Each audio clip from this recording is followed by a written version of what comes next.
I'm Olivia. Standing in front of me, mother-in-law Emma speaks to me with anger. So, pay up. Can't you understand something as simple as that? I understand what you're saying, but that's all we have. That's it? Wasn't the business of the store going well? The store Emma refers to is this cafe we're in right now. It's owned by father-in-law John, a businessman, and now my husband Donald and I are entrusted with its operation. So Emma isn't here to beg for money. She's just here to collect the store's earnings. You always say to make more profit, don't you? Don't you understand? I understand, but... Then figure out how to cut costs or something. Emma scolds me loudly. Lately, Emma has been like this all the time.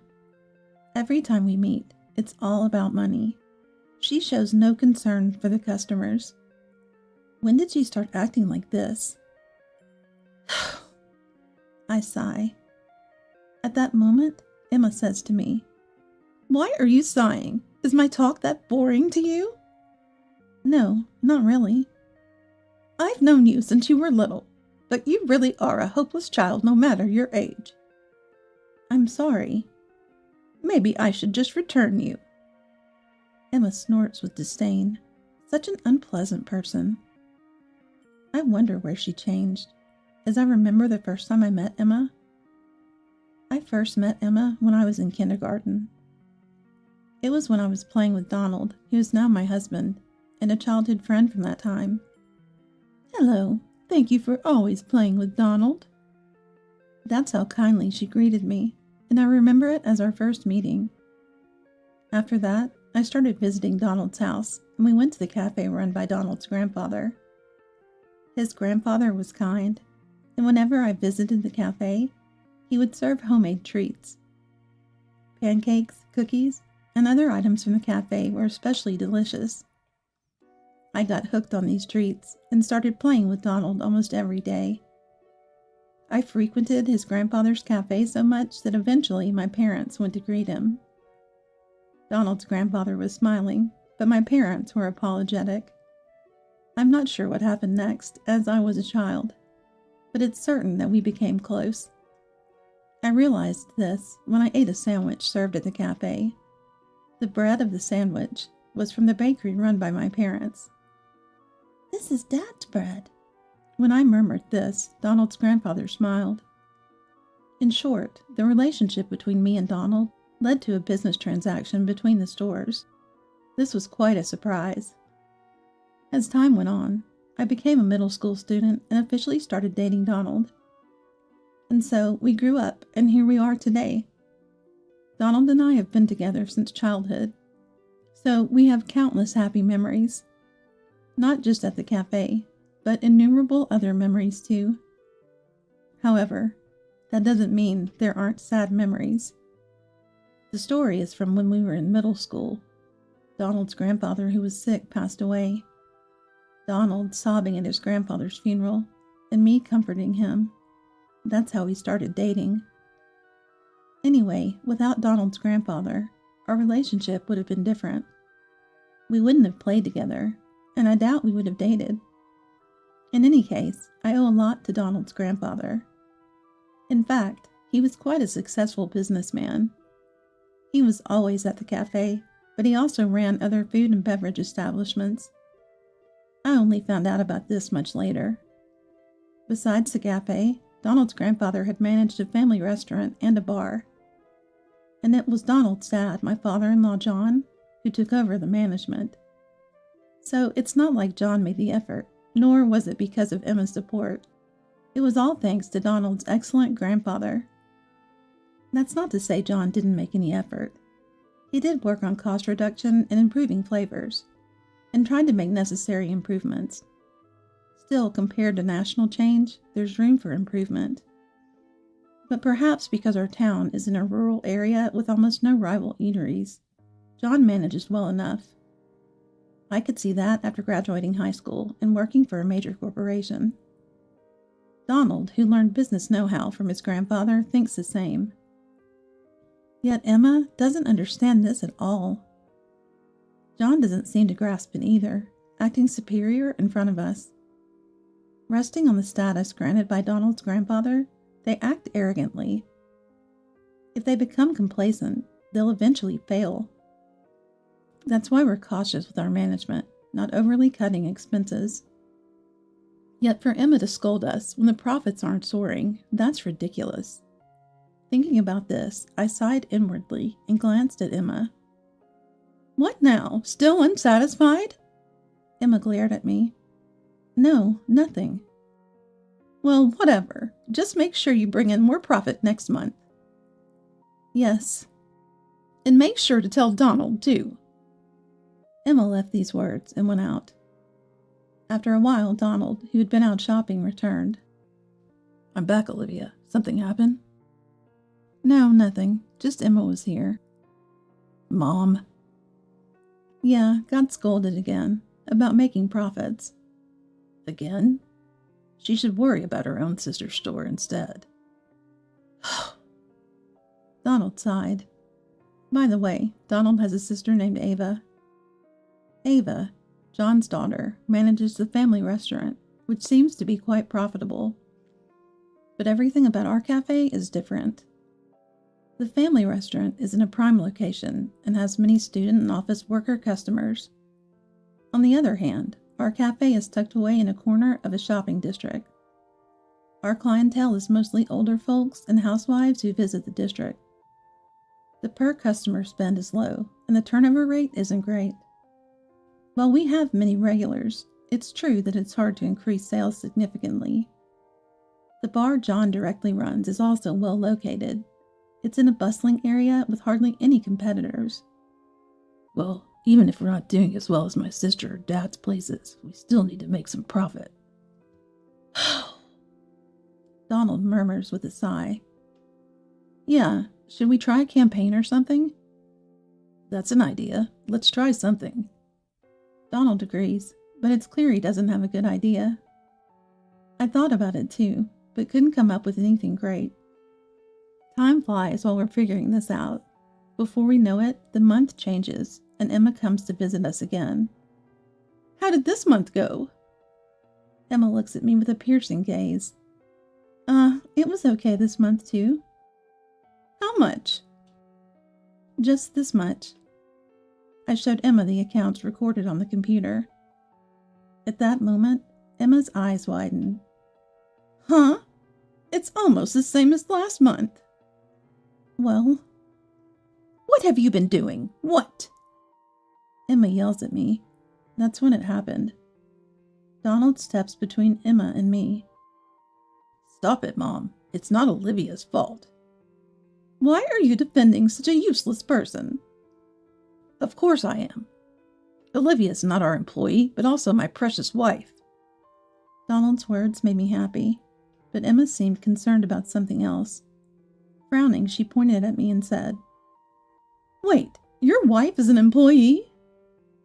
Yes, she's helping out at the store, so of course she's an employee. Then what? Her salary is included in the personnel costs? Of course.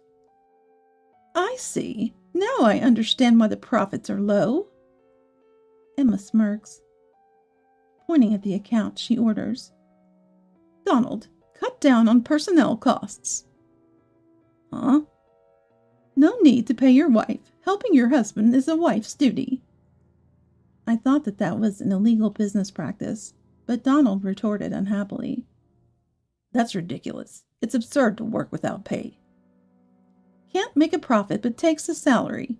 It's your wife who's eating up our earnings. I think that's an exaggeration.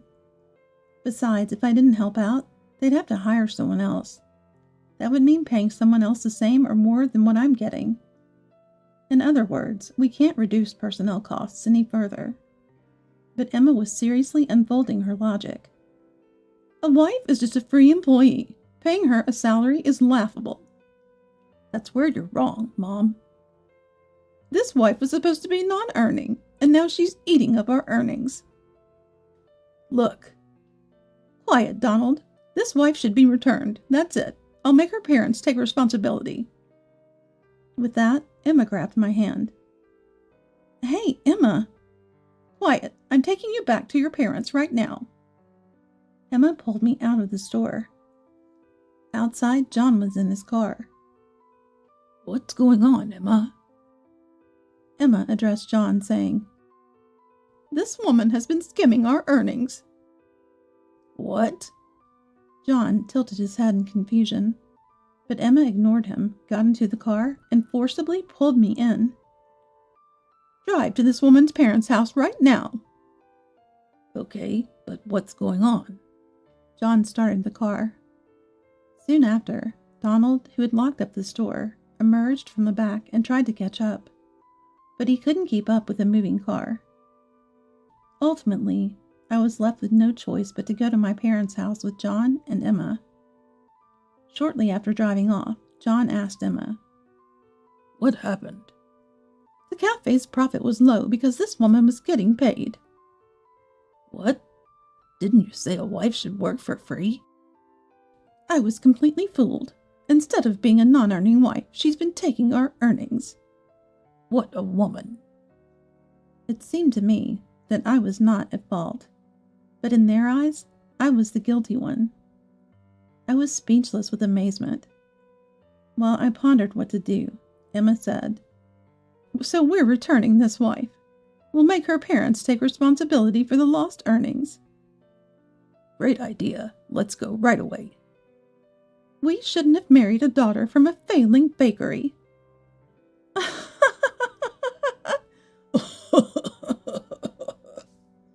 Emma and John burst into laughter. If I tell my parents I'm being returned, at least my dad will be angry. He might not show it, but I'm sure Mom will be angry too. Is there a peaceful solution to this? While I was thinking, we arrived at my parents' house. Today was the bakery's day off. Knowing this, my in-laws had come directly to my parents' house. Emma rang the doorbell, and my parents appeared. What brings you here today? Dad asked the in-laws. Emma, pushing me forward, said, We've come to return this non-earning wife. Wife, return? Dad's expression clouded over, but Emma, either oblivious or uncaring, continued to say what she wanted. See, a wife's job is to support her husband, so it's understandable if she doesn't earn anything. Dad, looking displeased, listened to Emma's rant. This is dangerous. Dad is already at his boiling point. Still, Emma continued, unthinking and unbridled. But if she's taking our earnings, that's a different story. Such a wife should be returned. Returned. So you're saying you want to return a non-earning wife? A wife who not only doesn't earn, but also takes our earnings should be returned. That's only right. I see. And what do you want us to do? Take full responsibility as her parents. Furious, Dad looked up and said, Understood. We'll take responsibility and prioritize our dealings with your establishment. Dealings? John looked puzzled. After a moment of thought, he said, Sorry, but we don't deal with a poor bakery. Oh, aren't you aware? Dad smirked. John, still confused, said, Bread from a poor bakery. We can't serve that in our stores. It's embarrassing. But it's served at the cafe, isn't it? Well, that's not making a profit anyway. We plan to cut it from our food and beverage group. John dismissed Dad. Emma then turned to Dad. Thought such a small deal would be your leverage? Like parent, like child, I guess. She burst out laughing. Dad then whispered something to Mom, who was standing behind him. Mom nodded cheerfully and retreated to the back room. She returned after a while. We've canceled our transaction, so I've unfollowed your stores on social media. What? Emma tilted her head in confusion. John also looked perplexed and asked Mom, What do you mean by unfollow? Are you not aware? It's the favorite stores on social media, that thing. I get that, but what does that have to do with anything? John asked Mom, clearly annoyed. But Mom just smiled. An angry John pointed at Dad. What's the big deal with the following on social media? You think you're getting back at us with that? No, following is just following. It's different from business dealings. I get it. You're trying to threaten us. John smirked sarcastically. I didn't understand. There are tons of local followers for our store's social media. Just because my parents stopped following doesn't mean the store will be affected. Yet my parents smiled confidently. Not the in-laws, but I really wanted to ask what they were up to. Soon, an impatient Emma addressed Dad. Stop your sour grapes. Why not just accept the return? Indeed, it's not like we can go back anyway. Still talking about that? Why not just give up? When Emma said this, Dad's mobile phone rang. Excuse me, he said softly and answered the phone. Yes, it's me. Yes, we've given up on that bar and family restaurant. Dad spoke dismissively. At Dad's words, the in-laws were stunned. More calls followed after he hung up. We've canceled the transaction. We're no longer protecting the family restaurant and bar. Dad said something similar on each call. This continued for several calls. Then the calls finally ended. A hesitant John asked Dad. What? What were you talking about? Well, you see, I used to be a cooking school instructor. One of my former students. Dad began explaining about the person on the phone. Before opening the bakery, Dad was an instructor at a cooking school. He started making bread for his cooking, which led to his passion for bread making. When he opened the bakery, many of his students came to buy his bread. Eventually, some of them noticed the lack of eateries in town and approached Dad about opening their own. The problem was the transaction. Actually, Dad had made a deal with Donald's grandfather. It was to protect the eateries for Donald's sake. Donald's grandfather wanted to fulfill Donald's dream of following in his footsteps. Of course, Donald's grandfather meant it in the sense of wanting Dad to look out for Donald. But since I was being looked after, Dad tried to keep out rival eateries as much as possible. He explained this to his students and never allowed them to open locally. This situation spread, and particularly family restaurants and bars didn't increase much. Of course, some people didn't care, and many didn't know about it. But at least Dad's students prioritized his deal, and many of them are now of considerable age. Meaning, among those who admire Dad are managers in the food and beverage industry. With many such people, and all of them contacting him at once, could it be my stores will have competitors? It's possible. This is bad. Our earnings will vanish. John hurried out of my parents' house. Wait, you! Emma quickly followed him. I watched them leave, stunned. Olivia, are you really getting a divorce? Mom asked me, looking perplexed. Of course not. That's right, you and Donald have always been close. Obviously, I responded, and Donald finally arrived. Sorry I'm late. It's okay, I knew you'd come. Dad and Mom? They were panicking about losing their earnings. Donald looked puzzled as I explained. Afterward, with Dad canceling the transaction, suddenly more eateries started opening locally. Several branches of major family restaurants were confirmed. Additionally, chain bars opened, and the downtown area became more lively. Even individual-owned eateries increased, which was quite surprising. Of course, not everything was due to Dad. But some of the new openings were indeed related to the cessation of Dad's dealings. Thinking about it, I felt a newfound respect for Dad. So, what happened next?